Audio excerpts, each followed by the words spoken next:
ವೀಕ್ಷಕರೇ welcome to S P B tailor bro. ಇವತ್ತಿನ ವಿಡಿಯೋದಲ್ಲಿ ನಾವು ಸ್ಕೂಲ್ ಯೂನಿಫಾರ್ಮ್ನ ಸ್ಟಿಚಿಂಗ್ ಯಾವ ರೀತಿ ಮಾಡೋದು ಅಂತ ನೋಡೋಣ. ಮೊದಲಿಗೆಲ್ಲ ಕಟ್ಟಿಂಗ್ ಎಲ್ಲ ಆಗಿರುತ್ತೆ. ನಾವಿಲ್ಲಿ ಮಾರ್ಕನ್ನು ಹಾಕೊಳ್ತಾ ಇದ್ದೀನಿ, ಬ್ಯಾಕು ಫ್ರಂಟ್ ಯಾವ ರೀತಿ ಇರುತ್ತೆ ಅಂತೇಳಿ ಪ್ರೆಸ್ಸಿಂಗ್ ಕೂಡ ಮಾಡಿ ಇಟ್ಕೊಂಡಿದ್ದೀನಿ. ಸೊ ಜಸ್ಟ್ ಇಲ್ಲಿ ಸ್ಟಿಚಿಂಗ್ ಪ್ರಾಸೆಸ್ಸನ್ನು ನಿಮಗೆ ತೋರಿಸಿರ್ತಕ್ಕಂಥದ್ದು. ಓಕೆನಾ. ಕಟ್ಟಿಂಗ್ ಬೇಕು ಅಂದರೆ ದಯವಿಟ್ಟು ಕಮೆಂಟ್ ಸೆಕ್ಷನಲ್ಲಿ ಕಮೆಂಟ್ಸ್ನ ಮೆನ್ಷನ್ ಮಾಡಿ, ಸಪ್ರೇಟ್ ಆಗಿ ನಿಮಗೆ ಮೆಂಬರ್ಸ್ ವಿಡಿಯೋ ಅಂತೇಳಿ ರೆಡಿ ಮಾಡಿ ಕೊಡ್ತೇನೆ.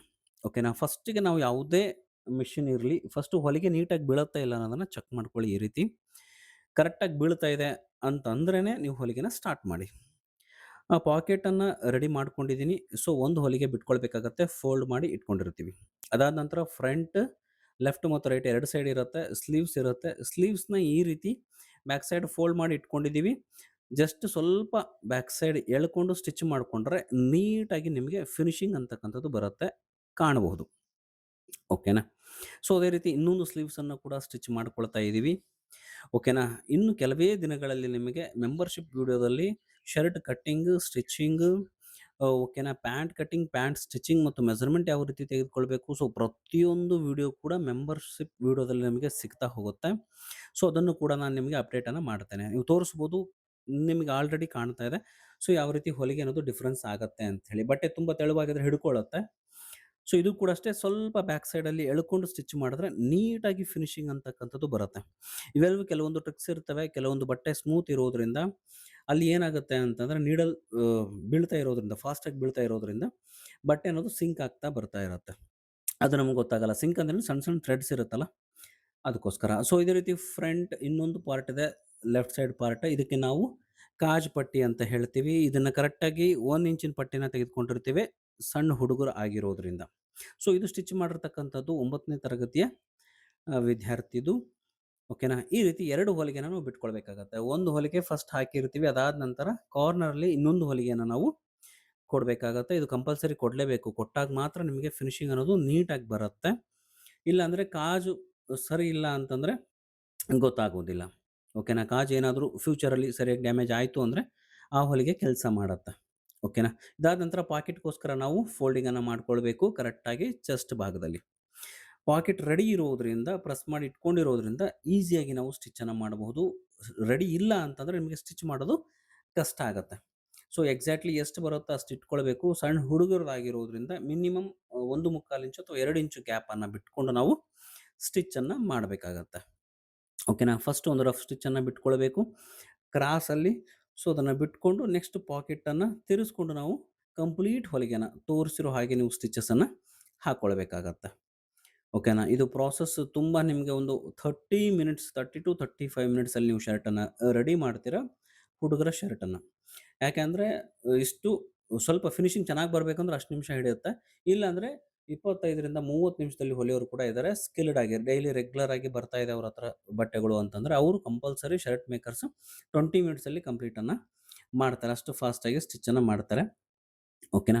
ಇಲ್ಲಿ ನೀವು ಸ್ವಲ್ಪ ಬಿಗಿನರ್ಸ್ ಆಗಿರೋದ್ರಿಂದ ನಿಧಾನಕ್ಕೆ ತೋರಿಸಿರೋ ಥರ ನೀವು ಮ ವಿಡಿಯೋನ ರಿವೈಂಡ್ ಮಾಡಿ ನೋಡೋದ್ರಿಂದ, ನೀವು ಹೆಚ್ಚು ಅಭ್ಯಾಸನ ಮಾಡೋದ್ರಿಂದ ನೀವು ಶರ್ಟ್ ಸ್ಟಿಚಿಂಗನ್ನು ಕಲಿಬಹುದು. ಕಟಿಂಗ್ ವಿಡಿಯೋಸ್ ನಿಮಗೆ ಸುಮಾರು ಸಿಗ್ತವೆ, ಬಟ್ ಸ್ಟಿಚಿಂಗ್ ವಿಡಿಯೋ ಸ್ವಲ್ಪ ಕಡಿಮೆ ಪ್ರಮಾಣದಲ್ಲಿ ಸಿಗುತ್ತೆ. ಸೊ ಇಲ್ಲಿ ಡೀಟೇಲ್ ಆಗಿ ನಿಮಗೆ ಸ್ಟಿಚಿಂಗ್ ವಿಡಿಯೋನ ಅಪ್ಲೋಡ್ ಮಾಡಿದ್ದೀನಿ. ಸೊ ಅದೇ ರೀತಿ ಎಕ್ಸ್‌ಪ್ಲೇನ್ ಕೂಡ ಮಾಡ್ತಾ ಇದ್ದೀನಿ. ಸೊ ಸಬ್ಸ್ಕ್ರೈಬ್ ಮಾಡೋದನ್ನು ಮರಿಬೇಡಿ. ಆದಷ್ಟು ಜನಕ್ಕೆ ಶೇರ್ ಮಾಡಿ ಅಂತ ಕೇಳ್ಕೊಳ್ತಾ ಇದ್ದೀನಿ. 2 ಶೋಲ್ಡರನ್ನ ಕಟ್ ಮಾಡ್ಕೊಂಡಿದ್ದೀನಿ. ಒಂದು ಶೋಲ್ಡರ್ ಕೂಡ ಕಟ್ ಮಾಡ್ಕೊಳ್ಬಹುದು. ಸೊ ಇದನ್ನು ಈ ರೀತಿ ಇಟ್ಕೊಂಡು ಬ್ಯಾಕ್ ಪಾರ್ಟನ್ನು ಸೀದಾ ಇಟ್ಕೊಳ್ಬೇಕು. ಅದೇ ರೀತಿ ಶೋಲ್ಡರ್ ಏನಿರುತ್ತೆ, ಇನ್ನೊಂದು ಶೋಲ್ಡರನ್ನು ಉಲ್ಟಾ ಇಟ್ಕೊಂಡು ನಾವು 2 ಶೋಲ್ಡರ್ ಮೇಲೆ ಮತ್ತು ಕೆಳಗೆ ಬರೋ ಥರ ಇಟ್ಕೊಂಡು ನಾವು ಒಂದು ಸ್ಟಿಚ್ಚನ್ನು ಸೆಂಟರ್‌ಗೆ ಹಾಕ್ಕೊಳ್ಬೇಕು, 1/2 ಇಂಚು ಮಾರ್ಜಿನಲ್ಲಿ. ಓಕೆನಾ. ಈಗ ಕಾಣ್ತಾ ಇದೆನಾ? ಸೇಮ್ ಇದೇ ರೀತಿ ನೀವು ಸ್ಟಿಚಿಂಗನ್ನು ಮಾಡ್ಕೊಳ್ಬೇಕು. ಓಕೆನಾ. ಸ್ವಲ್ಪ ಸ್ಪೀಡಲ್ಲಿದೆ ಸ್ಟಿಚಿಂಗ್ ವಿಡಿಯೋ ಅಂತಕ್ಕಂಥದ್ದು. ಯಾಕಂದರೆ ಟೈಮ್ ತುಂಬ ಹಿಡಿಯುತ್ತೆ ನಿಮಗೆ ತೋರಿಸ್ಬಿಟ್ಟು ನಾನು ವಿಡಿಯೋನ ಮಾಡಬೇಕು ಅಂತಂದರೆ. ಸೊ ಹಾಗಾಗಿ ಫಾಸ್ಟ್ ಫಾರ್ವರ್ಡ್ ಇಟ್ಟು ನಿಮಗೆ ಎಕ್ಸ್‌ಪ್ಲನೇಷನ್ನ ಕೊಡ್ತಾ ಇದ್ದೀನಿ. ಈಗ ಫ್ರಂಟ್ ಪಾರ್ಟನ್ನು ಉಲ್ಟಾ ಇಟ್ಕೊಂಡು ಬ್ಯಾಕ್ ಪಾರ್ಟ್ ಸೀದಾ ಇರಬೇಕು. ಸೊ ಕೆಳಗಡೆ ಶೋಲ್ಡರ್‌ನ ಏನು ಕೆಳಗಡೆ ಮಡಚಿಟ್ಟಿರ್ತೀರಿ ಆ ಶೋಲ್ಡರನ್ನು, ಫ್ರಂಟ್ ಪಾರ್ಟ್ ಉಲ್ಟಾ ಇರಬೇಕು, ತೋರಿಸ್ತಾ ಇದ್ದೀನಿ. ಈ ಶೋಲ್ಡರನ್ನ ಕೆಳಗಡೆ ಶೋಲ್ಡರ್ ಏನಿದೆ ಅದನ್ನ ಇಟ್ಕೊಂಡು ಸ್ಟಿಚಿಂಗನ್ನು ಮಾಡಬೇಕು. ಸೇಮ್ ಆ್ಯಸ್ ಇಟ್ ಈಸ್ ಬ್ಲೌಸ್‌ನ ನೀವು ಕ್ರಾಸ್ ಬೆಲ್ಟ್ ಏನು ಹಚ್ತೀರಿ ಅಥವಾ ಶೇಪ್ ಬೆಲ್ಟ್ ಏನು ಹಚ್ತೀರಿ, ಸೊ ಅದೇ ರೀತಿನೇ ನೀವು ಇಲ್ಲಿ ಸ್ಟಿಚಿಂಗನ್ನು ತಿರ್ಸ್ಕೊಳ್ಬೇಕಾಗತ್ತೆ. ಇನ್ನೊಂದು ಕಡೆ ಕೂಡ ಸೇಮ್ ಪ್ರೊಸೀಜರ್‌ನೇ ಫಾಲೋ ಮಾಡಬೇಕು. ಕೆಳಗಡೆ ಉಲ್ಟಾ ಇಡಬೇಕು, ಮೇಲ್ಗಡೆ ಸೀದಾ ಇರಬೇಕು. ಓಕೆನಾ? ಇದನ್ನ ಇಟ್ಕೊಂಡು ಆದ ನಂತರ ನೀವೇನು ಮಾಡಬೇಕು, ಈ ರೀತಿ ಬರುತ್ತೆ ಅದು. ಸೊ, ಇನ್ನೊಂದು ಮೇಲ್ಗಡೆ ಇರುವಂಥ ಶೋಲ್ಡರ್ ಪಟ್ಟಿ ಏನಿದೆ, ಅದು ಸ್ಟಿಚ್ ಮಾಡಬೇಕು. ಯಾವ ರೀತಿ? ಈ ರೀತಿ ಇಟ್ಕೊಂಡು ಬ್ಯಾಕು, ಫ್ರಂಟು ಎರಡನ್ನೂ ಒಳಗಡೆ ಹಾಕಿ ಸ್ಟಿಚಿಂಗನ್ನು ಮಾಡಬೇಕು. ನಾನು ತೋರಿಸಿರೋ ಹಾಗೆ ರಿವೈಂಡ್ ಮಾಡಿ ನೋಡಿ. ನಿಮಗೆ ಕ್ಲಿಯರಾಗಿ ಅರ್ಥ ಆಗತ್ತೆ. ಓಕೆನಾ? ರಿವೈಂಡ್ ಮಾಡಿ ನೋಡಿ. ನೀಟಾಗಿ ಅರ್ಥ ಆಗುತ್ತೆ. 1ಕ್ಕೆ 2 ಸರಿ ನೋಡಿ. ಈ ರೀತಿ ಟರ್ನ್ ಮಾಡ್ಕೊಳ್ಳೋದ್ರಿಂದ ನಿಮಗೆ ಫಿನಿಶಿಂಗ್ ಅನ್ನೋದು ಆಸ್ ಇಟ್ ಈಸ್ ನಾವು ದೊಡ್ಡೋರಿಗೆ ಯಾವ ರೀತಿ ಸ್ಟಿಚ್ ಮಾಡ್ತೀವಿ, ರೆಗ್ಯುಲರ್ ಆಗಿ ಫಾರ್ಮಲ್ಸ್‌ನ ಶರ್ಟ್ ಯಾವ ರೀತಿ ಸ್ಟಿಚ್ ಮಾಡ್ತೀವಿ, ಸೇಮ್ ಅದೇ ರೀತಿ ಫಿನಿಶಿಂಗ್ ಅಂತಕ್ಕಂಥದ್ದು ಬರುತ್ತೆ. ತುಂಬ ಚೆನ್ನಾಗಿ ಬರುತ್ತೆ. ಫೈನಲ್ ಅಲ್ಲಿ ನಿಮಗೆ ಸ್ಟಿಚ್ ಮಾಡಿರ್ತಕ್ಕಂಥ ವಿಡಿಯೋ ಮತ್ತು ರೆಡಿಯಾಗಿ ವೇರ್ ಮಾಡಿರ್ತಕ್ಕಂಥ ವಿಡಿಯೋ ಕೂಡ ತೋರಿಸ್ತೀನಿ. ಸ್ವಲ್ಪ ತಾಳ್ಮೆಯಿಂದ ನೋಡಿ. ವಿಡಿಯೋನ ಕಂಪ್ಲೀಟ್ ಮಾಡ್ಕೊಳ್ಳಿ. ನಿಮಗೆ ಕ್ಲಿಯರಾಗಿ ಅರ್ಥ ಆಗುತ್ತೆ ಎಷ್ಟು ನೀಟಾಗಿ ಬಂದಿರುತ್ತೆ ಅಂಥೇಳಿ. ಸೊ, ಈ ರೀತಿ ಬರುತ್ತೆ. ಸೊ, ಇನ್ನೊಂದಿದೆ. ಇದನ್ನು ಕೂಡ ಅದೇ ರೀತಿ ಮಾಡ್ಕೊಳ್ಬೇಕು. ಮತ್ತೊಂದು ಸರಿ ತೋರಿಸ್ತಾ ಇದ್ದೀನಿ. ಫ್ರಂಟು, ಬ್ಯಾಕು ಎರಡೂ ಒಳಗಡೆ ಹಾಕ್ಕೊಳ್ಬೇಕು. ಸ್ಟಿಚ್ ಮಾಡಬೇಕು. ಸೇಮ್ ನಿಮಗೆ ಶೇಪ್ ಬೆಲ್ಟ್ ಸ್ಟಿಚ್ ಮಾಡಿರೋ ರೀತಿಯಲ್ಲೇ ಬರುತ್ತೆ. ನೀವು ನೋಡ್ತಕ್ಕಂಥವ್ರು ಹೆಣ್ಮಕ್ಳಾಗಿದ್ರೆ, ಬ್ಲೌಸ್ ಸ್ಟಿಚ್ ಮಾಡೋರಾಗಿದ್ರೆ. ಆಲ್ರೆಡಿ ಶರ್ಟ್ ಮೇಕರ್ಸ್ ನೀವಾಗಿದ್ರೆ ನಿಮಗೆ ಕ್ಲಿಯರಾಗಿ ಅರ್ಥ ಆಗ್ಬಿಡತ್ತೆ ಹೊಲಿತಕ್ಕಂಥವ್ರಿಗೆ. ಸೊ, ಯೂಶುವಲಿ ಏನು ಮಾಡ್ತಾರೆ, ಈ ರೀತಿ ಸ್ಕೂಲ್ ಯೂನಿಫಾರ್ಮನ್ನು ಸ್ಟಿಚ್ ಮಾಡಬೇಕು ಅಂದರೆ ಡಬಲ್ ಶೋಲ್ಡರ್‌ನ ಇಡೋದಿಲ್ಲ. ಸೊ, ನಾವಿಲ್ಲಿ ಅಮೌಂಟನ್ನು ಸ್ವಲ್ಪ ಹೆಚ್ಚು ತೆಗೆದುಕೊಂಡಿರೋದ್ರಿಂದ ನಾನು ಡಬಲ್ ಶೋಲ್ಡರ್‌ನ ಇಟ್ಟು ಫಿನಿಶಿಂಗನ್ನು ನೀಟಾಗಿ ಕೊಡ್ತಾ ಇದ್ದೀನಿ. ಸಿಂಗಲ್ ಶೋಲ್ಡರ್‌ನ ಕಟ್ ಮಾಡ್ಕೊಳ್ತೀವಿ. ಸೊ, ಬ್ಯಾಕ್ ಸೈಡ್‌ನ ಜಾಸ್ತಿ ಕಟ್ ಮಾಡ್ಕೊಳ್ತೀವಿ ಬ್ಯಾಕ್ ಪಾರ್ಟ್‌ನ. Same as it is finishing double shoulder ಬಂದಂಗೆ ಬರುತ್ತೆ. ಬಟ್ ಇದರ ಫಿನಿಶಿಂಗು ಬೇರೆ ರೀತಿನೇ ಇರುತ್ತೆ. ನಿಮ್ಗೆ ಆಲ್ರೆಡಿ ವೇರ್ ಮಾಡಿದ್ದನ್ನ ತೋರಿಸ್ತೀನಿ ಲಾಸ್ಟಲ್ಲಿ. ಓಕೆನಾ? ಇದಾದ ನಂತರ ಶೋಲ್ಡರ್‌ಗೆ ಮೇಲ್ಗಡೆ ಒಂದು ಸ್ಟಿಚ್ಚನ್ನು ಬಿಟ್ಕೊಳ್ಬೇಕಾಗತ್ತೆ. ಇದು ಪರ್ಫೆಕ್ಟ್ ಫಿನಿಶಿಂಗನ್ನು ನಿಮಗೆ ತಂದುಕೊಡುತ್ತೆ. ಓಕೆನಾ? ಅದೇ ರೀತಿ ಫ್ರಂಟಲ್ಲೂ ಕೂಡ ಬ್ಯಾಕ್ ಸೈಡಲ್ಲಿ ಆಯಿತು ಸ್ಟಿಚಿಂಗು. ಸೊ, ಫ್ರಂಟಲ್ಲಿ ಕೂಡ ಸ್ಟಿಚಿಂಗನ್ನು ತೋರಿಸಿರೋ ಹಾಗೆ ನೀವು ಸ್ಟಿಚಿಂಗನ್ನು ಅಭ್ಯಾಸ ಮಾಡ್ತಾ ಬನ್ನಿ. ನಿಮಗೆ ಕ್ಲಿಯರಾಗಿ ಸ್ಟಿಚಿಂಗ್ ಮಾಡೋದನ್ನು ಬಹಳ ಬೇಗ ಕಲಿತೀರಾ. ನೀವು ಈ ವಿಡಿಯೋನ ನೋಡಿ ನೀವು ಸ್ಟಿಚ್ ಮಾಡೋದನ್ನು ಅಭ್ಯಾಸ ಮಾಡಿಕೊಂಡ್ರೆ. ಓಕೆನಾ? ಫೈನಲಿ ಇಲ್ಲಿ ಕೂಡ ನೀವು ಸ್ಟಿಚಸ್ಸನ್ನು ಹಾಕಬೇಕು. ಸಾಕಷ್ಟು ಜನ ಇಲ್ಲಿ ಸ್ಟಿಚಸ್ ಹಾಕಲ್ಲ. ಸ್ಟಿಚಸ್ಸನ್ನು ಹಾಕಿ ಇಲ್ಲಿ ಶೋಲ್ಡರಲ್ಲೂ ಕೂಡ ಕರ್ವ್ ಏರಿಯಾದಲ್ಲೂ ಕೂಡ ಸ್ಟಿಚಸ್ಸನ್ನು ಹಾಕಿ. ಆಗಲೇ ನಿಮಗೆ ಕಾಲರ್ ಹಚ್ಚಿದಾಗೆ ಪರ್ಫೆಕ್ಟಾಗಿ ಬರುವಂಥದ್ದು. ಓಕೆನಾ? ಈಗೇನಿದೆ ಎಕ್ಸೆಸ್ ನಾವು ಶೋಲ್ಡರ್‌ನ ಇಟ್ಟಿರ್ತೀವಿ, ಒಂದು 1/4 ಇಂಚ್ ಎಕ್ಸ್ಟ್ರಾ ಇಟ್ಕೊಂಡಿರ್ತೀವಿ. ಅದನ್ನು ಕಟ್ ಮಾಡಿ ತೆಗಿಬೇಕು. ಹೊಲಿಗೆ ಕರೆಕ್ಟಾಗಿ ಬೀಳಬೇಕು. ಬೀಳಲಿಲ್ಲ ಅಂತಂದರೆ ಸ್ವಲ್ಪ ಕೆಳಗಡೆ ಬಿತ್ತು ಅಂದರೆ ಮತ್ತೆ ಇನ್ನೊಂದು ಸರಿ ಸ್ಟಿಚ್ಚನ್ನು ಮಾಡಿ. ಹಿಂಗೆ ಮಾಡ್ತಾ ಇದ್ದೀನಿ ನೋಡಿ. ಈ ರೀತಿ ಮಾಡಿ ಅದನ್ನು ಅಲ್ಲಿಗೆ ಬಿಡಬೇಡಿ ಅದನ್ನು. ಓಕೆನಾ? ಫಿನಿಶಿಂಗನ್ನು ಕಂಪ್ಲೀಟ್ ಮಾಡಿ. ಅದಾದ ನಂತರ ಎಕ್ಸೆಸ್ ಏನಿದೆ ನಿಮಗೆ ಸ್ವಲ್ಪ ಫ್ರಂಟ್ ಪಾರ್ಟ್‌ನ ಜಾಸ್ತಿ ಕಟ್ ಮಾಡಬಾರದು. ಕರೆಕ್ಟ್ ಅಲ್ಲಿಗೆ ಕಂಪ್ಲೀಟ್ ಮಾಡಿಬಿಡ್ಬೇಕು. ಅದನ್ನು ಕಟ್ ಮಾಡಿ ಟ್ರಿಮ್ ಮಾಡಿ ತೆಗಿಬೇಕು ಶೋಲ್ಡರ್ ಕೆಳಗಡೆ ಭಾಗನ. ಓಕೆನಾ? ಇದಾದ ನಂತರ ಸ್ಲೀವ್ಸ್ ಯಾವ ರೀತಿ ಇದೆ ನೋಡ್ಕೊಳ್ಳಿ. ಸ್ಲೀವ್ಸ್ ಮೆಜರ್‌ಮೆಂಟ್ ಕರೆಕ್ಟಾಗಿ ಇದೆಯೇ ಇಲ್ಲ ಚೆಕ್ ಮಾಡ್ಕೊಳ್ಳಿ. ಚೆಕ್ ಮಾಡಿಕೊಂಡು ಫ್ರಂಟ್ ಪಾರ್ಟ್ ಯೂಶುವಲಿ ನಮಗೆ ಕಟಿಂಗ್ ಕೊಡ್ತಕ್ಕಂಥವ್ರು ಕಡಿಮೆನೇ ಕೊಟ್ಟಿರ್ತಾರೆ. ಫ್ರಂಟ್ ಪಾರ್ಟ್‌ನ ನಾವು ಕಟ್ ಮಾಡ್ಕೊಳ್ಬೇಕಾಗತ್ತೆ ಬಾಡಿ ಪಾರ್ಟನ್ನು. ಇಲ್ಲೂ ಕೂಡ ಅಷ್ಟೇ ನಿಮಗೆ ಒಂದು 1/2 ಇಂಚಷ್ಟು ಮಾರ್ಜಿನ್ ನಮಗೆ ಬಂದಿದೆ. ಅದನ್ನ ನಾವು ಕಟ್ ಮಾಡ್ಕೊಳ್ಬೇಕು. ಈ ರೀತಿ ಕರೆಕ್ಟಾಗಿ ಸಮನಾಗಿ ಜೋಡಿಸ್ಕೊಂಡು ಫ್ರಂಟ್ ಮತ್ತು ಬ್ಯಾಕ್‌ನ ಇಟ್ಕೊಂಡು ನೀವೇನು ಮಾಡಬೇಕು, ಎಷ್ಟು ನೀವು ಕಟಿಂಗ್ ಮಾಡೋದಿರುತ್ತೆ, ಟ್ರಿಮ್ ಮಾಡೋದಿರುತ್ತೆ ಅಷ್ಟು ಟ್ರಿಮ್ ಮಾಡಿ ತೆಗಿಬೇಕು. ಫ್ರಂಟಿಗೆ ಫ್ರಂಟ್ ತೆಗಿಬೇಕು, ಬ್ಯಾಕ್‌ಗೆ ಬ್ಯಾಕ್ ತೆಗಿಬೇಕು. ಓಕೆನಾ? ಈಗ ಫ್ರಂಟ್ ಪಾರ್ಟ್‌ನ ಕಟ್ ಮಾಡ್ಕೊಳ್ತಾ ಇದ್ದೀನಿ. ಫ್ರಂಟ್ ಪಾರ್ಟ್ ಯಾವಾಗಲೂ ಮೇಲ್ಗಡೆ ಇರಲಿ ಅಂದರೆ ಗೊತ್ತಾಗುತ್ತೆ ನಿಮಗೆ. ಇಲ್ಲಾಂದ್ರೆ ಗೊತ್ತಾಗೋದಿಲ್ಲ. ಈಗೇನು ಮಾಡಬೇಕು, ಇದನ್ನ ಈ ರೀತಿ ಟರ್ನ್ ಮಾಡಿಕೊಂಡು ಸೇಮ್ ಆಸ್ ಇಟ್ ಈಸ್ ಎಷ್ಟು ಕಟ್ ಮಾಡಿದ್ದೀವಿ, ಟ್ರಿಮ್ ಮಾಡಿದ್ದೀವಿ. ಸೊ, ಲೆಕ್ಕ ಸಿಕ್ಬಿಡುತ್ತೆ ನಮಗೆ. ಬ್ಯಾಕಿಗೆ ಬ್ಯಾಕ್ ಸಿಗುತ್ತೆ, ಫ್ರಂಟಿಗೆ ಫ್ರಂಟ್ ಸಿಗುತ್ತೆ. ಸೊ, ಆ ಲೆಕ್ಕ ನೋಡಿಕೊಂಡು ಎಷ್ಟು ಎಕ್ಸೆಸ್ ಇದೆ ಬಟ್ಟೆನ ಕರೆಕ್ಟಾಗಿ ಕಟ್ ಮಾಡಿ ತೆಗೆದುಬಿಟ್ರೆ ನಿಮಗೆ ಮತ್ತೊಂದು ಸರಿ ಮೆಜರ್ಮೆಂಟ್‌ನ ಮಾಡುವ ಅವಶ್ಯಕತೆ ಇಲ್ಲ. ಓಕೆನಾ? ಅಥವಾ ಮೆಜರ್ಮೆಂಟ್ ಮಾಡಿ ತೆಗಿತೀನಿ ಅಂದ್ರೆ ಏನೂ ಪ್ರಾಬ್ಲಮ್ ಇಲ್ಲ. ಬಟ್ ಏನಂದ್ರೆ ಹೆಚ್ಚು ಕಡಿಮೆ ಬರ್ತಾ ಇರುತ್ತೆ. ಕಟಿಂಗ್ ಒಂದೇ ರೀತಿ ಆಗಿರೋದಿಲ್ಲ. ಸೊ, ಈ ರೀತಿ ಇಟ್ಕೊಂಡ್ರೆ ಏನಾಗುತ್ತೆ, ಎರಡೂ ಕಡೆ ನಿಮಗೆ ಒಂದೇ ಕಟಿಂಗ್ ಅಂತಕ್ಕಂಥದ್ದು ಸಿಗುತ್ತೆ. ಆಗ ನಿಮಗೆ ಏನಾಗುತ್ತೆ ಅಂತಂದ್ರೆ ಎಲ್ಲೂ ವ್ಯತ್ಯಾಸ ಆಗೋದಿಲ್ಲ. ಓಕೆನಾ? ಇದಿಷ್ಟು ಮಾಡ್ಕೊಂಡು ಆದ ನಂತರ ಸ್ಲೀವ್ಸ್‌ನ ರೆಡಿ ಮಾಡ್ಕೊಂಡಿರ್ತೀವಿ. ಸೊ, ನಿಮಗೆ ಮೇಲ್ಗಡೆ ಸ್ಟಿಚಸ್ ಬೇಕು ಅಂತಂದ್ರೆ ಈ ರೀತಿ ಸೀದಾ ಇಟ್ಕೊಂಡು ಒಂದು ಲೈಟಾಗಿ 1/4 ಇಂಚು ಮಾರ್ಜಿನಲ್ಲಿ ಫೋಲ್ಡ್ ಮಾಡಿಕೊಂಡು ಸ್ಟಿಚಿಂಗನ್ನು ಮಾಡ್ಕೊಳ್ಳಿ. ಇವು ನಿಮ್ಗೆ ತೋರಿಸಿರೋ ಥರ. ಓಕೆನಾ? ಇದು ಏನಾಗುತ್ತೆ ಅಂತಂದ್ರೆ ಓವರ್‌ಲಾಕ್‌ನ ಹಾಕುವಂತ ಅವಶ್ಯಕತೆ ಇರೋದಿಲ್ಲ. ಇಲ್ಲ ನಾವು ಓವರ್‌ಲಾಕ್ ಹಾಕೊಂಡು ಸ್ಟಿಚ್ ಮಾಡ್ಕೊಳ್ತೀನಿ ಅಂತಂದೋರು ಓವರ್‌ಲಾಕ್ ಹಾಕೊಂಡು ಕೂಡ ನೀವು ಸ್ಟಿಚ್ಚನ್ನು ಮಾಡಬಹುದು. ತೊಂದರೆ ಇಲ್ಲ. ಸೇಮ್ ಫಿನಿಶಿಂಗ್ ಬರೋದು ಮಾತ್ರ ಎರಡೂ ಒಂದೇ ರೀತಿ ಬರುತ್ತೆ. ಏನಂದ್ರೆ ಓವರ್‌ಲಾಕ್ ಅಡಿಷನಲ್ ಆಗತ್ತೆ. ಅಷ್ಟು ಬಿಟ್ರೆ ಮತ್ತೇನೂ ಇಲ್ಲ. ಓಕೆನಾ? ಇದರಲ್ಲಿ ನಾವೇನು ಮಾಡಬೇಕಂದ್ರೆ ಫ್ರಂಟ್ ಯಾವುದು, ಬ್ಯಾಕ್ ಯಾವುದು ಅನ್ನೋದು ನೆನಪಿಟ್ಕೊಂಡು ನಾವು ಬ್ಯಾಕ್ ಇದೆ ಸೀದಾ ಸ್ಲೀವ್ಸ್‌ನ ಸೀದಾ ಇಟ್ಕೊಂಡಾದ್ಮೇಲೆ ಇದರಲ್ಲಿ ನಮಗೆ ಬ್ಯಾಕ್ ಪಾರ್ಟ್ ಉಲ್ಟಾ ಇಟ್ಕೊಳ್ಬೇಕು. ಸ್ಲೀವ್ ಸೀದಾ ಇದೆ. ಇದನ್ನ ಬ್ಯಾಕ್ ಪಾರ್ಟನ್ನು ಉಲ್ಟಾ ಇಟ್ಕೊಳ್ಬೇಕು. ಉಲ್ಟಾ ಇಟ್ಕೊಂಡು ಸ್ಟಿಚಿಂಗ್ ಮಾಡಬೇಕು. ಓಕೆನಾ? ಅವಾಗ ಏನಾಗುತ್ತೆ ಅಂದರೆ ಸ್ಲೀವ್ ಸೀದಾ ಇರುತ್ತೆ, ಬ್ಯಾಕ್ ಪಾರ್ಟ್ ಉಲ್ಟಾ ಇರುತ್ತೆ. ಸೊ ಓಪನ್ ಮಾಡಿದಾಗ ಎರಡೂ ಸೀದಾ ಬರುತ್ತೆ. ಓಕೆನಾ? ಹಾಫ್ ಇಂಚ್ ಮಾರ್ಜಿನಲ್ಲಿ ಕರೆಕ್ಟಾಗಿ ಇಟ್ಕೊಂಡು ತೋರಿಸಿರೋ ಥರ ನೀವೇನು ಮಾಡಬೇಕು, ಸ್ಲೀವ್ಸ್ನ ಸೇಮ್ ಬ್ಲೌಸ್ ಯಾವ ರೀತಿ ಸ್ಲೀವ್ಸ್ ಅಟ್ಯಾಚ್ ಮಾಡ್ತೀರಿ ಅದೇ ರೀತಿ ಅಟ್ಯಾಚ್ ಮಾಡಿ, ನೀವೇನಾದರೂ ಜೆಂಟ್ಸ್ ಆಗಿದ್ದರೆ ಆಲ್ರೆಡಿ ಕಟಿಂಗನ್ನು ಸ್ಟಿಚಿಂಗನ್ನು ಕಲ್ತಿದ್ರೆ ಸೇಮ್ ನೀವು ಯಾವ ರೀತಿ ಸ್ಟಿಚ್ ಮಾಡ್ತೀರೋ ಅದೇ ರೀತಿನೇ ಸ್ಟಿಚ್ ಮಾಡಿ. ಓಕೆನಾ? ಎಲ್ಲೂ ಕೂಡ ಬಟ್ಟೆನ ಎಳಿಲಿಕ್ಕೆ ಹೋಗಬೇಡಿ. ಅದಾದ ನಂತರ ಈ ರೀತಿ ಟರ್ನ್ ಮಾಡಿಕೊಂಡು ಮೇಲ್ಗಡೆ ಟಾಪ್ ಸ್ಟಿಚ್ಚನ್ನು ಬಿಡಬೇಕಾಗತ್ತೆ.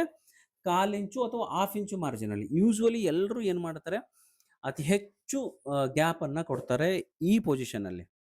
ಎಷ್ಟು ಗ್ಯಾಪ್ ಕೊಡ್ತಾರೆ ಅಂದರೆ ಹಾಫ್ ಇಂಚು ಪೊಸಿಷನ್ ಅಷ್ಟು ಗ್ಯಾಪನ್ನು ಕೊಡ್ತಾರೆ. ಸೊ ಹಾಫ್ ಇಂಚು ಪೊಸಿಷನನ್ನು ಗ್ಯಾಪ್ ಕೊಡಬೇಡಿ. ಒಂದು ಹ್ಯಾಂಡಲ್ ಮೈ ಅಂತಂದರೆ ಗೋಡಾದಲ್ಲಿ 2 ಭಾಗ ಇರುತ್ತಲ್ಲ, ಅದರಲ್ಲಿ ಒಂದು ಹ್ಯಾಂಡಲ್ ಮೈ ಅಂದರೆ 1/4 ಇಂಚಿಗಿಂತಲೂ ಒಂದು ಗೆರೆ ಜಾಸ್ತಿಯನ್ನು ನೀವು ಸ್ಟಿಚ್ಚನ್ನು ಮಾಡಿ ನೋಡಿ. ಲುಕ್ ಮಾತ್ರ ಬೆಸ್ಟ್ ಲುಕ್ ನಿಮಗೆ ಸಿಗುತ್ತೆ. ಇಲ್ಲಿ ಏನು ಮುದ್ದೆ ಮುದ್ದೆ ಕಾಣುತ್ತೆ ನಿಮಗೆ, ಇದು ಬಂದು ರಿಂಕಲ್ಸ್ ಏನು ಕಾಣ್ತಾ ಇದೆ, ಇದು ಐರನ್ ಮಾಡಿದ್ರೆ ಹೊರಟೋಗುತ್ತೆ. ಓಕೆನಾ? ಇದಾದ ನಂತರ ಸ್ಲೈಡ್ ಜಾಯಿಂಟನ್ನು ನಾವು ಮಾಡ್ಕೊಳ್ತಕ್ಕಂಥದ್ದು. ಸ್ಲೀವ್ ಆ ಕಡೆ ಭಾಗ ಮತ್ತು ಈ ಕಡೆ ಭಾಗ ಇಟ್ಕೊಂಡು ಮಾಡ್ಕೊಂಡ್ಬಿಟ್ರೆ ನಿಮಗೆ ಆಲ್ಮೋಸ್ಟ್ ಫ್ರಂಟ್ ಶರ್ಟ್ ಅಂತಕ್ಕಂಥದ್ದು ಕಂಪ್ಲೀಟ್ ಆಗುತ್ತೆ. ಈ ಒಂದು ಸ್ಟಿಚಿಂಗ್ ಪ್ರೋಸೆಸ್ನ ಕಂಪ್ಲೀಟ್ ಮಾಡಾದ್ಮೇಲೆ 2 ಜಾಯಿಂಟನ್ನು ಸ್ಟಿಚ್ ಮಾಡಿ ಆದಮೇಲೆ ನೆಕ್ಸ್ಟ್ ಉಳಿದಿರತಕ್ಕಂಥದ್ದು ಓನ್ಲಿ ಕಾಲರ್ ಉಳಿದಿರುತ್ತೆ ಮತ್ತು ಕೆಳಗಡೆ ಬಾಟಮಲ್ಲಿ ನಿಮಗೆ ಫಿನಿಶಿಂಗನ್ನು ಕೊಡಬೇಕಾಗತ್ತೆ. ಓಕೆನಾ? ಬಾಟಮಲ್ಲಿ ಫೋಲ್ಡ್ ಮಾಡಿ 1/4 ಇಂಚು ಮಾರ್ಜಿನಲ್ಲಿ ಫಿನಿಶಿಂಗನ್ನು ಕೊಡಬೇಕಾಗತ್ತೆ. ಸೇಮ್ ಪ್ರೋಸೆಸ್ ನೀವು ಈಗ ಇದರಲ್ಲಿ ಮಾಡುವಂಥದ್ದು. ಇನ್ನೊಂದು ಸ್ಲೀವನ್ನು ಇಟ್ಕೊಂಡು ಸೇಮ್ ಅದೇ ರೀತಿಯೇ ನೀವು ಕಂಟಿನ್ಯೂವನ್ನು ಮಾಡಿ. ಓಕೆನಾ? ಕಂಪ್ಲೀಟ್ ನಿಮಗೆ ಶರ್ಟ್ ಸ್ಟಿಚಿಂಗನ್ನು ನಾನು ತೋರಿಸಿದ್ದೀನಿ. ಓಕೆನಾ? ಯಾರಿಗೆಲ್ಲ ಮಾಹಿತಿ ಇಷ್ಟ ಆಯಿತು ದಯವಿಟ್ಟು ವಿಡಿಯೋನ ಆದಷ್ಟು ಜನಕ್ಕೆ ಶೇರ್ ಮಾಡಿ ಮತ್ತು ಸಬ್ಸ್ಕ್ರೈಬ್ ಮಾಡೋದನ್ನು ಮರಿಬೇಡಿ. ವಿಡಿಯೋನ ಪೂರ್ತಿಯಾಗಿ ನೋಡಿ, ಅಂದರೆ ನಿಮಗೆ ವಿಡಿಯೋದಲ್ಲಿರುವಂಥ ಕಂಟೆಂಟ್ ಇಷ್ಟ ಆಗುತ್ತೆ. ಓಕೆನಾ? ಅರ್ಧಂಬರ್ಧ ವಿಡಿಯೋ ಮಾತ್ರ ನೋಡಬೇಡಿ, ಸ್ವಲ್ಪ ಆಳವಾಗಿ ಹೋಗಲಿಕ್ಕೆ ಪ್ರಯತ್ನ ಪಡಿ. ಆಗ ಮಾತ್ರ ನಿಮಗೆ ವಿಡಿಯೋದ ಕಾನ್ಸೆಪ್ಟ್ ನಿಮಗೆ ಅರ್ಥ ಆಗುತ್ತೆ. ಅಂದ್ರೇನು, ನಿಮಗೆ ಕಂಪ್ಲೀಟಾಗಿ ಅರ್ಥ ಆಗುತ್ತೆ ಪ್ರೋಸೆಸ್ ಅಂತಕ್ಕಂಥದ್ದು. ಓಕೆನಾ? ನೀವು ಅರ್ಜೆಂಟ್ ಇದ್ದೀರಿ ಅಂತೇಳಿ ಸ್ಕಿಪ್ ಮಾಡಿ ವಿಡಿಯೋ ನೋಡಿದ್ರೆ ಗೊತ್ತಾಗಲ್ಲ. ಇಲ್ಲಿ ಏನು ಗಮನಿಸಬೇಕು ನೀವು ವಿಡಿಯೋದಲ್ಲಿ ಅಂತಂದರೆ, ನಾವು ಕೈಯನ್ನು ಯಾವ ರೀತಿ ಬಳಸ್ತಾ ಇದ್ದೀವಿ ಅನ್ನೋದು ತುಂಬ ಇಂಪಾರ್ಟೆಂಟ್ ಆಗುತ್ತೆ ಈ ರೀತಿ ಸ್ಟಿಚ್ ಮಾಡೋದ್ರಲ್ಲಿ. ಸಾಕಷ್ಟು ಜನ ಇಲ್ಲಿನ ಕಂಪ್ಲೇಂಟ್ಸ್ನ ಕೊಟ್ಟಿದ್ದಾರೆ, ಕಾಮೆಂಟ್ಸನ್ನು ಮಾಡಿದ್ದೀರಾ. ಏನಂತ ಮಾಡಿದ್ದೀರಾ ಅಂದರೆ, ಸರ್ ನಮಗೆ ಸ್ಲೀವ್ಸನ್ನು ಜಾಯಿಂಟ್ ಮಾಡಿ ಟಾಪ್ ಸ್ಟಿಚ್ ಹಾಕಬೇಕಾದ್ರೆ ರಿಂಕಲ್ಸ್ ಜಾಸ್ತಿ ಬರುತ್ತೆ, ಅದನ್ನು ವಿತೌಟ್ ರಿಂಕಲಲ್ಲಿ ಯಾವ ರೀತಿ ಸ್ಟಿಚ್ ಮಾಡಬೇಕು ಹೇಳ್ಕೊಡಿ ಅನ್ನೋದನ್ನು ಕೂಡ ನೀವು ಕೇಳಿದ್ದೀರಿ. ಸೊ ಹಾಗಾಗಿ ನಾನೇನು ಹೇಳ್ತಾ ಇದ್ದೀನಿ ಅಂತಂದರೆ, ನೀವು ವಿಡಿಯೋನ ಕ್ಲಿಯರಾಗಿ ಅಬ್ಸರ್ವ್ ಮಾಡಬೇಕಾದ್ರೆ ನಮ್ಮ ಹ್ಯಾಂಡ್ ಮೂಮೆಂಟ್ ಯಾವ ರೀತಿ ಇರುತ್ತೆ ಅದನ್ನು ಅರ್ಥ ಮಾಡ್ಕೊಳ್ಬೇಕು. ನಾವು ಎಲ್ಲೆಲ್ಲಿ ಸರಿಸ್ತಾ ಇದ್ದೀವಿ, ಏನೇನು ಮಾಡ್ತಾ ಇದ್ದೀವಿ, ಎಲ್ಲಿ ಕ್ಲಿಯರ್ ಕಾಣುತ್ತೆ ನಿಮಗೆ. ನಾನು ಸರಿಸೋದು ಕಾಣುತ್ತೆ, ನಾನು ಕೈ ಹಿಡ್ಕೊಳ್ಳೋದು ಕಾಣುತ್ತೆ. ವೇಟ್ ಬಿದ್ದಾಗ ಯಾವ ರೀತಿ ಸರಿಸ್ಕೊಳ್ತೀವಿ, ವೇಟ್ ಇಲ್ಲಾರ್ದಂಗೆ ಯಾವ ರೀತಿ ಸರಿಸ್ಕೊಳ್ತೀವಿ. ಸೊ ಎಲ್ಲಿ ಬಟ್ಟೆ ಎಳಿತಾ ಇದ್ದೀನಿ, ಎಲ್ಲಿ ಬಟ್ಟೆ ಎಳಿತಾ ಇಲ್ಲ, ಇವೆಲ್ಲವನ್ನು ಕೂಡ ನೀವು ವಿಡಿಯೋದಲ್ಲಿ ಅಬ್ಸರ್ವೇಷನ್ ಮಾಡ್ತಾ ಬಂದರೆ ನೀವು ಸ್ಟಿಚಿಂಗಲ್ಲಿ ಅದನ್ನೇ ಫಾಲೋ ಮಾಡಬೇಕು. ಇಲ್ಲಿ ವಿಡಿಯೋ ನೋಡಲಿಕ್ಕೆ ಚಂದ ಕಾಣುತ್ತೆ ಅಂಥೇಳಿ ನಾವು ವಿಡಿಯೋ ಅಷ್ಟೇ ನೋಡಿದ್ರೆ ನಿಮಗೆ ಇನ್ಫಾರ್ಮೇಷನ್ ಸಿಗಬಹುದು, ಬಟ್ ಕೆಲಸ ಸಿಗ್ಲಿಕ್ಕಾಗಲ್ಲ. ಕೆಲಸ ನೀವೇ ಮಾಡಬೇಕಲ್ಲ. ಸೊ ಹಾಗಾಗಿ ನೀವೇನು ಮಾಡಬೇಕು, ನನ್ನ ಕೈನ ಯಾವ ರೀತಿ ಬಳಸ್ತಾ ಇದ್ದೀನಿ ಅನ್ನೋದನ್ನು ಅಬ್ಸರ್ವೇಷನ್ನ ಮಾಡ್ತಾ ಬರಬೇಕು. ನೋಡಿ, ವೇಟ್ನ ಇಟ್ಕೊಂಡು ಯಾವ ರೀತಿ ತಳ್ತಾ ಇದ್ದೀನಿ ಬಟ್ಟೆನ, ಇದು ಕೂಡ ಕೆಲಸ ಫಾಸ್ಟ್ ಆಗಲಿಕ್ಕೆ ಅನುಕೂಲ ಮಾಡಿಕೊಡುತ್ತೆ. ಇಲ್ಲಿ ಒಂದು ಫೋಲ್ಡ್ನ 1/4 ಇಂಚಲ್ಲಿ ಒಂದು ಫೋಲ್ಡ್ನ ನಾವು ಮಾಡ್ಕೊಳ್ತಾ ಇದ್ದೀನಿ. ಮಾಡಿಕೊಂಡು ಈ ರೀತಿ ಬ್ಯಾಕ್ ಸೈಡಲ್ಲಿ ಜಸ್ಟ್ ಪ್ರೆಸ್ ಮಾಡಿಕೊಂಡು ಸ್ಟಿಚ್ ಮಾಡ್ತಾ ಇದ್ದೀನಿ. ಎದಕ್ಕೆ ಅದನ್ನು ಮಾಡ್ತಾ ಇದ್ದೀನಿ ಅಂತಂದರೆ, ನಾವು ಫೋಲ್ಡ್ ಮಾಡಿದಾಗ ಬಟ್ಟೆ ಅನ್ನೋದು ಹಿಗ್ತಾ ಇರುತ್ತೆ. ಓಕೆನಾ? ಎಕ್ಸ್ಪೆಂಡ್ ಆಗ್ತಾ ಇರುತ್ತೆ ತೆಳುವಾದ ಬಟ್ಟೆ ಇತ್ತು ಅಂದರೆ. ಆ ಎಕ್ಸ್ಪೆಂಡ್ ಆದಾಗ ಏನಾಗುತ್ತೆ, ನಮ್ಮ ಮಾರ್ಜಿನ್ಗಿಂತಲೂ ಹೆಚ್ಚಿನ ಬಟ್ಟೆ ಬಂದುಬಿಡತ್ತೆ. ಆಗೇನಾಗುತ್ತೆ, ಜೋಲ್ ಅಂತಂದರೆ ಆ ಕಡೆ ಈ ಕಡೆ ಆಗ್ತಾ ಇರುತ್ತೆ ಬಟ್ಟೆ ಅಂತಕ್ಕಂಥದ್ದು. ಫಿನಿಶಿಂಗ್ ಚೆನ್ನಾಗಿ ಕಾಣಲ್ಲ. ಇಲ್ಲೂ ಕೂಡ ಅಷ್ಟೇ ಇನ್ನೊಂದು ಫೋಲ್ಡನ್ನು ಮಾಡಿ ಟಾಪ್ ಸ್ಟಿಚ್ಚನ್ನು ಬಿಡುವಂಥದ್ದು. ನಿಮಗೆ ಅಲ್ಲಿಗೆ ಕೆಳಗಡೆ ಬಾಟಮಲ್ಲಿ ಕಂಪ್ಲೀಟ್ ಆಗುತ್ತೆ. ಇದನ್ನು ನಾವೇನಂತೀವಿ, ಓಪನ್ ಆರ್ ಸ್ಲ್ಯಾಕ್. ನೀವು ಕಮೆಂಟ್ ಮಾಡಿ ಇದನ್ನು ಓಪನ್ ಶರ್ಟ್ ಅಂತ ಹೇಳ್ತೀರಾ ಅಥವಾ ಸ್ಲ್ಯಾಕ್ ಶರ್ಟ್ ಅಂತ ಹೇಳ್ತೀರಾ? ಬನ್ನಿ ಈಗ ಕಾಲರ್ ಸ್ಟಿಚ್ ಯಾವ ರೀತಿ ಮಾಡಬೇಕು ಅನ್ನೋದನ್ನು ನೋಡೋಣ. ವೀಕ್ಷಕರೇ, ಕಾಲರ್ ಸ್ಟಿಚ್ ಈಗ ಆಲ್ರೆಡಿ ಅರ್ಧ ಕಾಣ್ತಾ ಇದೆ ನಿಮ್ಮ ಕಣ್ಣಿಗೆ. ಸೊ ಇನ್ನು ಅರ್ಧ ವಿಡಿಯೋ ಅದು ಡೆಲೀಟ್ ಆಗಿ ಹೋಗ್ಬಿಡ್ತು, ಇಲ್ಲಾಂದರೆ ಪೂರ್ತಿಯಾಗಿ ನಿಮಗೆ ತೋರಿಸ್ತಾ ಇದೆ, ದಯವಿಟ್ಟು ಕ್ಷಮೆ ಇರಲಿ. ಸೊ ಇಲ್ಲಿ ನೋಡಿ, ನಾವು ಕಾಲರ್ ಸ್ಟಿಚ್ ಮಾಡಬೇಕಾದ್ರೆ ಈ ರೀತಿ ಒಂದು ಸ್ಟಿಚ್ಚನ್ನು ಬಿಟ್ಕೊಳ್ಳಿ. ಅಂದರೆ ಈ ಪ್ರಾಸೆಸ್ನ ಇಲ್ಲಿವರೆಗೂ ಕಂಪ್ಲೀಟ್ ಆದ ನಂತರ, ಸೊ ಸಪ್ರೇಟ್ ವಿಡಿಯೋದ ಲಿಂಕ್ ಬೇಕಾದ್ರೆ ನಿಮಗೆ ಎಂಡಲ್ಲಿ ಕೊಡ್ತೇನೆ. ಓಕೆನಾ? ಇಲ್ಲ ನಾನು ತೋರಿಸಿರೋ ಹಾಗೆ ನೀವು ಕಾಲರ್ ಸ್ಟಿಚ್ ಮಾಡೋದನ್ನ ಅಭ್ಯಾಸ ಮಾಡಿಕೊಂಡ್ರೆ, ಆಲ್ರೆಡಿ ಸ್ಟಿಚಿಂಗ್ ಬರ್ತಾ ಇರೋರು ಸ್ವಲ್ಪ ಈ ಮೆಥಡ್ನ ಫಾಲೋ ಮಾಡಿ. ನಿಮಗೆ ಕಾಲರಲ್ಲಿ ಕಾಜು ಮಾಡ್ತೀರಾ ಅಥವಾ ಬಟನ್ ಹಚ್ತೀರಾ, ಆ ಏರಿಯಾದಲ್ಲಿ ಫಿನಿಶಿಂಗ್ ಬರೋದಿಲ್ಲ. ಸೊ ಈ ರೀತಿ ಮಾಡಿದ್ರೆ ನಿಮಗೆ ಫಿನಿಶಿಂಗ್ ಅಂತಕ್ಕಂಥದ್ದು ಬರುತ್ತೆ. 100% ಫಿನಿಶಿಂಗ್ ತುಂಬ ಚೆನ್ನಾಗಿ ಬರುತ್ತೆ. ನಿಮ್ಗೆ ಆಲ್ರೆಡಿ ಕಾಣುತ್ತೆ ಫಿನಿಶಿಂಗ್ ಯಾವ ರೀತಿ ಬರುತ್ತೆ ಅಂತೇಳಿ. ಈ ರೀತಿ ಒಂದು ಟಾಪ್ ಸ್ಟಿಚ್ಚನ್ನು ಹಾಕೊಂಡ್ಬಿಟ್ಟು ಕಾಲರಲ್ಲಿ 1/4 ಇಂಚ್ ಮಾರ್ಜಿನ್ನ ಇಟ್ಕೊಂಡು, 1/4 ಇಂಚು ಮಾರ್ಜಿನ್ ಕಂಪಲ್ಸರಿ ಬಿಡಿ. ಸಾಕಷ್ಟು ಜನ 1/4 ಇಂಚ್ ಮಾರ್ಜಿನ್ ಬಿಡೋದೇ ಇಲ್ಲ. ಮಾರ್ಜಿನ್ ಬಿಡ್ತಾರೆ. ಜಸ್ಟ್ 2 ದಾರ ಅಥವಾ 3 ದಾರ ಬಿಟ್ಕೊಂಡ್ಬಿಡ್ತೀರಿ. 1/4 ಇಂಚಿಗಿಂತ ಕಡಿಮೆ ಬಿಡ್ತೀರಿ. ಆ ರೀತಿ ಮಾಡಬೇಡಿ. 1/4 ಇಂಚು ಕರೆಕ್ಟಾಗಿ ಮಾರ್ಜಿನ್‌ನ ಬಿಡಿ. ಕರೆಕ್ಟ್ 1/4 ಇಂಚ್ ಸ್ಟಿಚಿಂಗ್ ಬಿಡಿ. ನಿಮಗೆ ಪರ್ಫೆಕ್ಟಾಗಿ ಕೂತ್ಕೊಳ್ಳುತ್ತೆ ಕಾಲರ್. ಓಕೆನಾ? ಸಾಕಷ್ಟು ಜನ ರೆಡಿಮೇಡ್ ಕಾಲರ್ಸನ್ನ ನೀವು ನೋಡಿರ್ತೀರಿ ಎಷ್ಟು ಪರ್ಫೆಕ್ಟಾಗಿ ಸ್ಟಿಚ್ ಮಾಡಿರ್ತಾರೆ ಅಂತಂದ್ರೆ, ನಮ್ಮ ಆ ರೀತಿ ಸ್ಟಿಚ್ ಮಾಡ್ಲಿಕ್ಕೆ ಹೋದ್ರೆ ಬರೋದೇ ಇಲ್ಲ ಅದು. ಅಂತ ಸಾಕಷ್ಟು ಜನ ಸಫರ್ ಆಗ್ತಾ ಇರ್ತೀರಿ. ಸೊ ಎಲ್ಲಿ ಆಗುತ್ತೆ ಆ ಫಾಲ್ಟು ಅಂದ್ರೆ ಆ 1/4 ಇಂಚು ಮಾರ್ಜಿನ್‌ನ ಬಿಡೋದಿಲ್ಲ ನೀವು. ಕಡಿಮೆ ಬಿಡ್ತೀರಾ. ಸೊ ಹಾಗಾಗಿ ನಿಮ್ಗೆ ಆ ಫಾಲ್ಟನ್ನು ನೀವು ಫೇಸ್ ಮಾಡ್ತೀರಾ. ಸೊ ಆ ರೀತಿ ಮಾಡಬೇಡಿ. ಮಾರ್ಜಿನ್ 1/4 ಇಂಚ್ ಬಿಡಿ. ಇವಾಗ ರೆಡಿ ಆಗಿರುವಂತಹ ಶರ್ಟನ್ನು ನೀವೇನು ಮಾಡಬೇಕು, ಕೆಳಗಡೆಯಿಂದ ಬಾಟಮಿಂದ ಹಿಡ್ಕೊಂಡು ಎಂಡ್‌ವರೆಗೂ ಮೇಲ್ಗಡೆ ಕಾಲರ್‌ವರೆಗೂ ತೆಗೆದುಕೊಂಡು ಬಂದು ಈ ರೀತಿ ಸೆಂಟರ್ ಪಾಯಿಂಟಿಂದ ಇಟ್ಕೊಂಡು ಡಬಲ್ ಫೋಲ್ಡ್ ಮಾಡಿಕೊಂಡು ಎಷ್ಟಕ್ಕೆ ಬರುತ್ತೋ ಅಷ್ಟು ನೋಡಿಕೊಂಡು ಆಕ್ಸೆಸನ್ನು ಕಟ್ ಮಾಡಿ ಫ್ರಂಟ್ ಪಾರ್ಟಲ್ಲಿ. ಯಾವುದೇ ಕಾರಣಕ್ಕೂ ನೀವು ಶೋಲ್ಡರನ್ನು ಕಟ್ ಮಾಡಬಾರ್ದು. ನಾನು ತೋರಿಸ್ತಾ ಇದ್ದೀನಿ ಶೋಲ್ಡರ್ನ ಜಸ್ಟ್ ದಾರಗಳು ಕಟ್ ಮಾಡ್ತಾ ಇದ್ದೀನಿ ನಾನು ಅಷ್ಟೇ. ಯಾವುದೇ ಕಾರಣಕ್ಕೂ ಶೋಲ್ಡರ್ನ ಕಟ್ ಮಾಡಬೇಡಿ. ಶೋಲ್ಡರ್ನ ಕಟ್ ಮಾಡಿದ್ರೆ ಏನಾಗುತ್ತೆ ಅಂತಂದರೆ ಶರ್ಟ್ ಕಾಲರ್ ಮೇಲ್ಗಡೆ ಎದ್ದೇಳುತ್ತೆ. ಕಾಲರ್ ಮೇಲ್ಗಡೆ ಎದ್ದೇಳಬಾರ್ದು ನಮಗೆ. ಕಾಲರ್ ಕರೆಕ್ಟಾಗಿ ನಮ್ಮ ಕತ್ತಿನ ಹತ್ರ ಕುತ್ಕೊಳ್ಬೇಕು ಕಾಲರ್. ಓಕೆನಾ? ಆವಾಗ ಮಾತ್ರ ಪರ್ಫೆಕ್ಟ್ ಬರುವಂಥದ್ದು. ಓಕೆ. ಈಗೇನು ಮಾಡಬೇಕು ಅಂತಂದ್ರೆ ನೆಕ್ಸ್ಟ್ ಕಾಲರ್ನ ಈ ರೀತಿ ಇಟ್ಕೊಂಡು ಸೀದಾ ಇಟ್ಕೊಳ್ಬೇಕು. ಕಾಲರ್ನ ಇಟ್ಕೊಂಡು ಫಸ್ಟ್ ಬಟನ್ ಸೈಡ್ ನಾವೇನು ಮಾಡಬೇಕು ಅಂದರೆ 1/4 ಇಂಚು ಮಾರ್ಜಿನ್ ಎಷ್ಟು ಮಾರ್ಜಿನ್ ಇದೆ ಅಷ್ಟು ಮಾರ್ಜಿನ್ನ ಇಟ್ಕೊಂಡು ಒಂದು ಹೊಲಿಗೆನ ಹಾಕ್ಕೊಳ್ಳಿ ಬಿಟ್ಟು ಹೊರಗಡೆ ಬಿಟ್ಕೊಂಡು. ಓಕೆನಾ? ಒಂದು ಮಾರ್ಜಿನ್ 1/4 ಇಂಚಿಗೆ ಮಾತ್ರ. ಸೊ ಕಾಣದೇ ಇರ್ಬೋದು, ನೆಕ್ಸ್ಟ್ ವಿಡಿಯೋದಲ್ಲಿ ಕ್ಲಿಯರಾಗಿ ತೋರಿಸ್ಕೊಡ್ತೀನಿ ನಿಮಗೆ. ಓಕೆನಾ? ಅದಾದ ನಂತರ ನೆಕ್ಸ್ಟ್ ಈ ಕಡೆ ಎಂಡಲ್ಲಿ ಕಾಜ್ ಪಟ್ಟಿಯಿಂದ ನೀವು ಕಾಲರನ್ನು ಸ್ಟಾರ್ಟ್ ಮಾಡಬೇಕಾಗತ್ತೆ. ಅದು ಕೂಡ 1/4 ಇಂಚು ಮಾರ್ಜಿನ್ನ ಬಿಟ್ಕೊಂಡು. ಓಕೆನಾ? ಸೇಮ್ ಪ್ರೋಸೆಸ್ ಇರುತ್ತೆ. 1/4 ಇಂಚು ಮಾರ್ಜಿನ್ ಏನು ಬಿಟ್ಟಿರ್ತೀರಿ ಅದೇ 1/4 ಇಂಚಿಗೆ ನೀವು ಸ್ಟಿಚಿಂಗನ್ನು ಸ್ಟಾರ್ಟ್ ಮಾಡ್ತಾ ಬನ್ನಿ. ಕಂಪ್ಲೀಟ್ ಮಾಡಿ. ಓಕೆನಾ? ಆ ಕಡೆ ಎಂಡ್‌ವರೆಗೂ ಕಂಪ್ಲೀಟ್ ಬರಬೇಕು. ಅದು 1/4 ಇಂಚು ಮಾರ್ಜಿನ್ ಕಂಪಲ್ಸರಿ ಇರಬೇಕು. ಕಾಲರ್ದು 1/4 ಇಂಚು margin, shirt main body part ಏನಿದೆ ಅದು 1/4 ಇಂಚು ಮಾರ್ಜಿನ್ ಸೇರಿಸ್ಕೊಂಡು ಸ್ಟಿಚಿಂಗನ್ನು ಮಾಡ್ತಾ ಬನ್ನಿ. ಕರೆಕ್ಟಾಗಿ ಬರುತ್ತೆ. ನಿಮ್ಗೆ ಎಲ್ಲೂ ಕೂಡ ಫಾಲ್ಟ್ ಆಗೋದೇ ಇಲ್ಲ. ಓಕೆನಾ? ಅದೇ ರೀತಿ ಯಾರೆಲ್ಲ ಮೆಂಬರ್‌ಶಿಪ್ಪನ್ನು ಪಡೆದುಕೊಳ್ಬೇಕು ಅಂತ ಅಂದ್ಕೊಂಡಿದ್ದೀರಿ, ಶರ್ಟು ಸ್ಟಿಚಿಂಗ್, ಕಟ್ಟಿಂಗ್ ಮತ್ತು ಮೆಜರ್ಮೆಂಟ್ ಯಾವ ರೀತಿ ತೆಗೆದುಕೊಳ್ಬೇಕು, ಮೆಜರ್ಮೆಂಟಿಂದ ಕಟ್ಟಿಂಗ್ ಹೆಂಗೆ ಬೇಕು, ಪ್ಯಾಂಟ್ ಪೆನ್ಸಿಲ್ ಫಿಟ್ ಕಟ್ಟಿಂಗ್ ಟ್ರೆಂಡಲ್ಲಿರ್ತಕ್ಕಂಥದ್ದು ಪೆನ್ಸಿಲ್ ಫಿಟ್ ಪ್ಯಾಂಟ್ ಕಟ್ಟಿಂಗ್ ಸಾಕಷ್ಟು ಜನಕ್ಕೆ ಔಟ್ಲುಕ್ ಕೊಡಲಿಕ್ಕೆ ಬರ್ತಾನೆ ಇರೋದಿಲ್ಲ. ಈಗ ಲಾಸ್ಟಲ್ಲಿ ನಿಮಗೆ ಕಾಣುತ್ತೆ, ನಿಮಗೆ ಪ್ಯಾಂಟ್ ಕೂಡ ಸ್ಟಿಚ್ ಮಾಡಿ ವೇರ್ ಮಾಡಿದ್ದು ಫೋಟೋ ನಿಮಗೆ ತೋರಿಸ್ತೀನಿ ಲಾಸ್ಟಲ್ಲಿ. ಪೆನ್ಸಿಲ್ ಫಿಟ್ ಪ್ಯಾಂಟ್ ಕಟ್ಟಿಂಗು ಪರ್ಫೆಕ್ಟಾಗಿ ಫಿನಿಶಿಂಗ್ ಅನ್ನೋದು ಬರುತ್ತೆ. ಎಷ್ಟೇ ಸಣ್ಣ ಮಕ್ಕಳಿರಲಿ ದೊಡ್ಡವರಿರಲಿ ಫಿನಿಶಿಂಗನ್ನು ಅದೇ ರೀತಿಯೇ ಕೊಡ್ಬೋದು ನೀವು ಕೂಡ. ಸೊ ಇದನ್ನೆಲ್ಲ ಕಲಿಬೇಕು ಅಂದರೆ ಮೆಂಬರ್ಶಿಪ್ಪನ್ನು ಪಡೆದುಕೊಳ್ಬೇಕು. ಈಗ ಮೆಂಬರ್ಶಿಪ್ಪನ್ನು ನೀವು ಪಡೆದುಕೊಳ್ಬೇಡಿ. ಸೊ ಯಾರೆಲ್ಲ ಇಂಟ್ರೆಸ್ಟೆಡ್ ಇದ್ದೀರಿ ಕಮೆಂಟ್ಸನ್ನು ಮಾಡಿ. ನಾನು ಸದ್ಯದಲ್ಲೇ ಈ ಮಂತ್ ಎಂಡ್ ಆಗೋದ್ರೊಳಗಡೆ ಪ್ಯಾಂಟ್ ಕಟಿಂಗ್ ಮತ್ತು ಸ್ಟಿಚಿಂಗ್ ವಿಡಿಯೋ ಅಥವಾ ಶರ್ಟ್ ಕಟಿಂಗ್ ಮತ್ತು ಸ್ಟಿಚಿಂಗ್ ವಿಡಿಯೋ ಇವೆರಡನ್ನೂ ರೆಡಿ ಮಾಡಿ ಇಟ್ಕೊಂಡು ನಿಮಗೆ ಹೇಳ್ತೀನಿ. ಆಗ ನೀವು ಮೆಂಬರ್ಶಿಪ್ಪನ್ನು ಪಡೆದುಕೊಳ್ಳಿ, ನಿಮಗೆ ಯೂಟಿಲೈಸ್ ಆಗುತ್ತೆ. ಓಕೆನಾ? ಅದು ಸಪ್ರೇಟ್ ಇರುತ್ತೆ. ಬ್ಲೌಸ್ಗೂ ಮತ್ತು ಪ್ಯಾಂಟ್ ಶರ್ಟ್ಗೂ ಯಾವುದೇ ರೀತಿ ಸಂಬಂಧ ಇರೋದಿಲ್ಲ. ಓಕೆನಾ? ಬ್ಲೌಸಸ್ದೇ ಬೇರೆ, ಪ್ಯಾಂಟ್ ಕಟಿಂಗ್ ಮತ್ತು ಶರ್ಟ್ ಕಟಿಂಗ್ ಸ್ಟಿಚಿಂಗ್ ಇದೇ ಸಪ್ರೇಟ್ ಆಗಿರುತ್ತೆ. ಓಕೆನಾ? ಈ ರೀತಿ ನಿಮಗೆ ಫೈನಲ್ ಔಟ್ಪುಟ್ ಬರುತ್ತೆ. ನೀವೇನು ಮಾಡಬೇಕು, ಸೆಂಟರ್ ಪಾಯಿಂಟಿಂದ ಸ್ಟಿಚಿಂಗನ್ನು ಸ್ಟಾರ್ಟ್ ಮಾಡ್ಕೊಳ್ಳಿ. ಇಲ್ಲಿ ನಿಮ್ದೇನಾದರೂ ಬ್ರ್ಯಾಂಡ್ ಇತ್ತು ಅಂತಂದರೆ ಟೈಲರ್ ಶಾಪ್ದು ಇವಾಗ ನಮ್ಮ ಬ್ರ್ಯಾಂಡ್ ಕೊಡ್ತಾ ಇದೀವಲ್ಲ, ಸೊ ಲೇಬಲ್ ಇತ್ತು ಅಂದರೆ ಲೇಬಲ್ನ ಈ ರೀತಿ ಸ್ಟಿಚ್ ಮಾಡ್ಕೊಳ್ಳಿ. ಓಕೆನಾ? ನಿಮಗೆ ಈಸಿ ಆಗುತ್ತೆ. ಈಗಲೇ ಸ್ಟಿಚ್ ಮಾಡ್ಕೊಳ್ಳೋದು. ಟಾಪ್ ಸ್ಟಿಚ್ಚನ್ನು ಕರೆಕ್ಟಾಗಿ ಬಿಡಿ, ಇದು ಎಲ್ರಿಗೂ ಗೊತ್ತಿರುವಂಥದ್ದೇ. ಕರೆಕ್ಟಾಗಿ ಎಂಡಿಗೆ ನೀವು ಸ್ಟಿಚಸನ್ನು ಹಾಕೋಬೇಕಾಗತ್ತೆ. ಓಕೆನಾ? ಇಲ್ಲಿಗೆ ಶರ್ಟ್ ಕಂಪ್ಲೀಟ್ ಆಗುತ್ತೆ. ನಿಮಗೆ ಒಂದು ಶರ್ಟನ್ನು ನೀವು ಆರಾಮಾಗಿ ಬಿಗಿನರ್ಸ್ ಆಗಿದ್ದೀರಿ ಅಂತಂದರೆ ಸರೌಂಡಿಂಗ್ 1 ಅವರಲ್ಲಿ ನೀವು ಸ್ಟಿಚ್ ಮಾಡ್ಕೊಳ್ಬೋದು ವಿಡಿಯೋನ ನೋಡಿಬಿಟ್ಟು. ಓಕೆನಾ? ಐ ಹೋಪ್ ವಿಡಿಯೋ ನಿಮಗೆ ತುಂಬ ಯುಟಿಲೈಸ್ ಆಗಿದೆ ಅಂತ ಅಂದ್ಕೊಂಡಿದ್ದೀನಿ. ಸಾಕಷ್ಟು ಜನಕ್ಕೆ ಶೇರ್ ಮಾಡಿ ಅಂತ ಕೇಳ್ಕೊಳ್ತಾ ಇದ್ದೀನಿ. ಏನೇ ಡೌಟ್ ಇದ್ದರೂ ಕಮೆಂಟ್ ಸೆಕ್ಷನಲ್ಲಿ ಕಮೆಂಟ್ಸ್ ಮಾಡೋದನ್ನು ಮಾತ್ರ ಬಿಡಬೇಡಿ. ಓಕೆನಾ? ಅದೇ ರೀತಿ ವಿಡಿಯೋ ಯೂಸ್ಫುಲ್ ಆಗಿದೆನಾ ಇಲ್ಲ ಅದನ್ನು ಕೂಡ ಕಮೆಂಟ್ಸನ್ನು ಮಾಡಿ. ಮತ್ತೆ ಸಿಗೋಣ ನೆಕ್ಸ್ಟ್ ವಿಡಿಯೋದಲ್ಲಿ. ಅಲ್ಲಿವರೆಗೂ ಧನ್ಯವಾದಗಳು ವೀಕ್ಷಕರೇ. ಬನ್ನಿ ಈಗ ನೋಡ್ಕೊಂಡು ಬರೋಣ ಯಾವ ರೀತಿ ಫಿಟ್ಟಿಂಗ್ ಇದೆ ಅಂಥೇಳಿ. ಜಸ್ಟ್ ಒಂದು ಫೋಟೋ ಮಾಡಿದ್ದೀನಿ, ಒಂದೆರಡು ಫೋಟೋ ಹಾಕ್ತೀನಿ ಅಷ್ಟೇ. ಇದನ್ನು ನೀವು ಅಬ್ಸರ್ವ್ ಮಾಡಬಹುದು. ಇದು ಸ್ಟಿಚಿಂಗ್ ಆದಮೇಲೆ ಐರನ್ ಆದಮೇಲೆ ಯಾವ ರೀತಿ ಕಾಣುತ್ತೆ ಅನ್ನೋದನ್ನು ನೋಡಿ. ಓಕೆನಾ? ಪರ್ಫೆಕ್ಟಾಗಿ ನಿಮಗೆ ಎಲ್ಲೂ ಕೂಡ ರಿಂಗಲ್ಸ್ ಬರೋಲ್ಲ. ಅಷ್ಟು ಕರೆಕ್ಟಾಗಿ ನಿಮಗೆ ಫಿನಿಶಿಂಗ್ ಅಂತಕ್ಕಂಥದ್ದು ಕೂತ್ಕೊಳ್ಳುತ್ತೆ. ಸೊ ಈ ರೀತಿ ಇರುತ್ತೆ.